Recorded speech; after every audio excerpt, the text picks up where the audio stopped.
We are Texas Enactus from the University of Texas at Austin, located in Central Texas.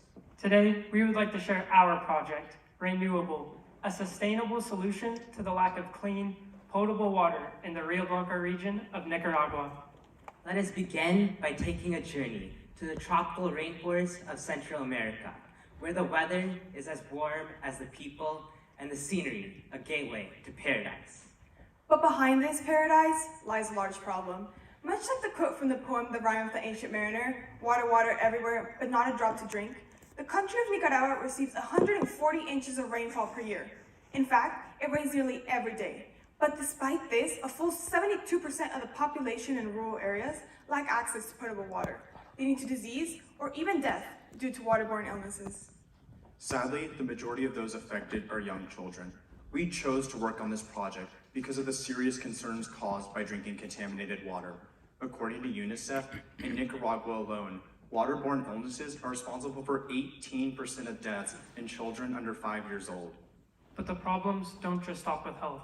Unfortunately, lack of access to clean water brings large gender disparities. Again, according to UNICEF, worldwide, women and girls spend an estimated 200 million hours daily collecting water.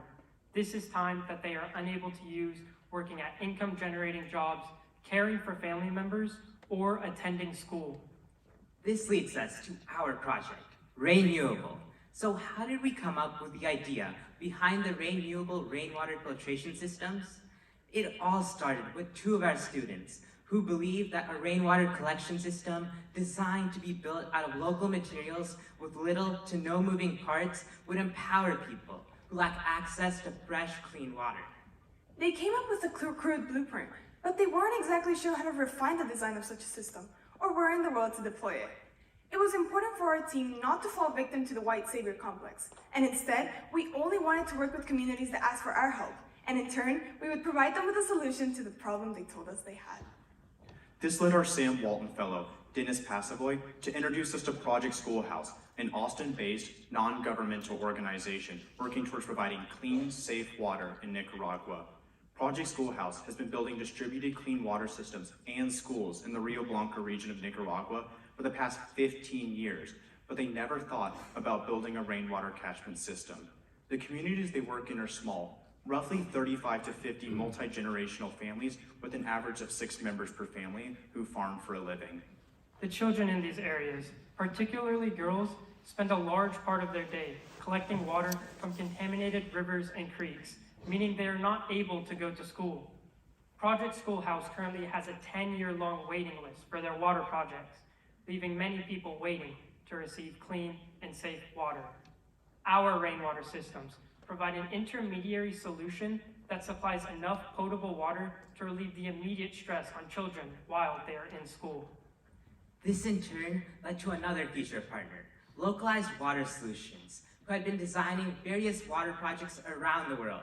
They joined our efforts and assisted some of our engineering students with the design by providing industry-level knowledge to ensure that gravity alone would drive the movement of water, thereby mitigating the risk of mechanical failure. Between our team, Project Schoolhouse, and Localized Water Solutions, we harnessed the power of collaboration to guarantee that our project would be a success. We built a prototype on the UT Austin campus thanks to a $30,000 Green Fund grant we received from the university. We built this prototype to demonstrate that we could build and maintain a completely scalable, gravity-fed rainwater filtration system made out of widely available parts. Additionally, we wanted this prototype to serve as an educational tool for students walking by it on campus, to learn about some of the difficulties that the people in the Rio Blanco region have to face. Our next step was to take our design down to Nicaragua and prove that we could replicate a similar design in one of the communities in the rainforest. So this past summer, we traveled beyond where the road ends, to the rainforest of the Rio Blanco region. After we landed in Managua, we traveled straight to the local hardware store to buy the components we needed based on the design we had from UT Austin. Unfortunately, once we arrived at the hardware store, they didn't have any of the same parts we had used for our prototype back on campus. Storage barrels were a different size, which meant the steel structure had to be redesigned, and both PVC pipes and fittings were different sizes and thicknesses, which affected how the water would flow through the system. You might ask, Why didn't we think of this in advance? We did suspect there might be some issues, and we reached out ahead of time to several manufacturers in Nicaragua, but due to the isolation caused by the pandemic and a limitation as to who we could contact to understand the specifics of availability, we believed we would have to figure it out when we got there.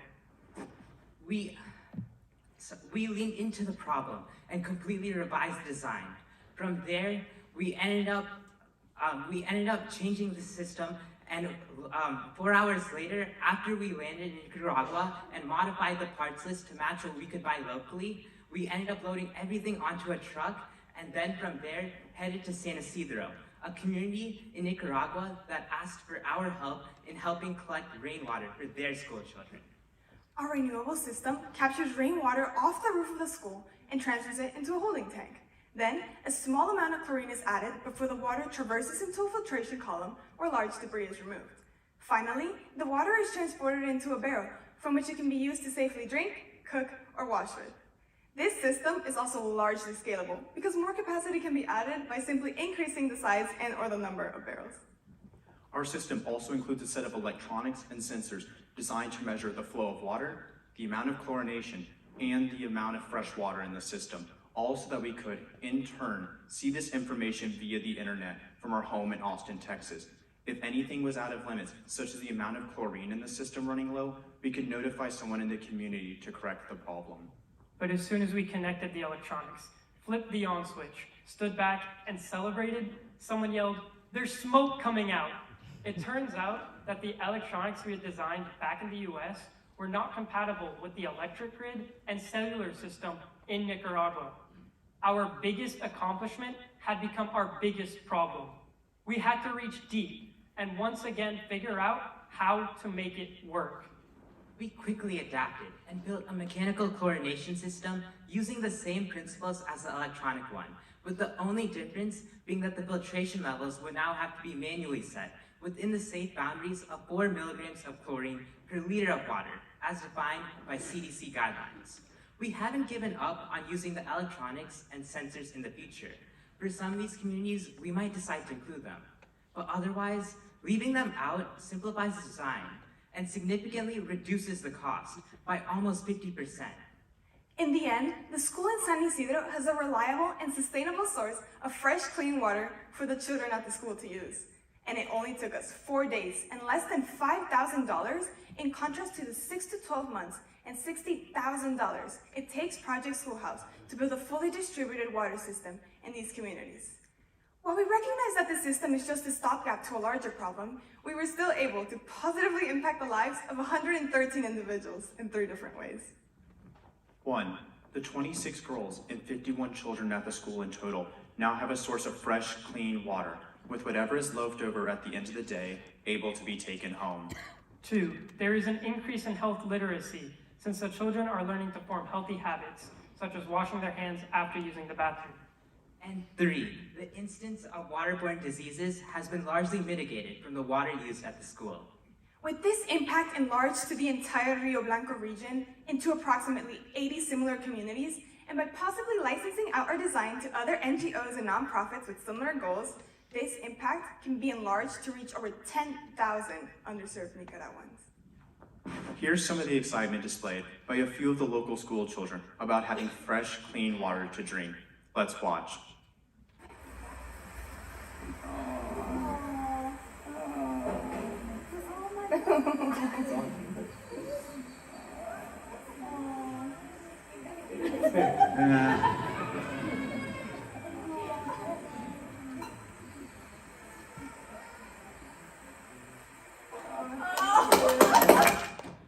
We are proud to say that the renewable system is a sustainable solution to the lack of clean, potable water in rural communities. The system is relatively simple, easy to maintain, and it makes a significant impact.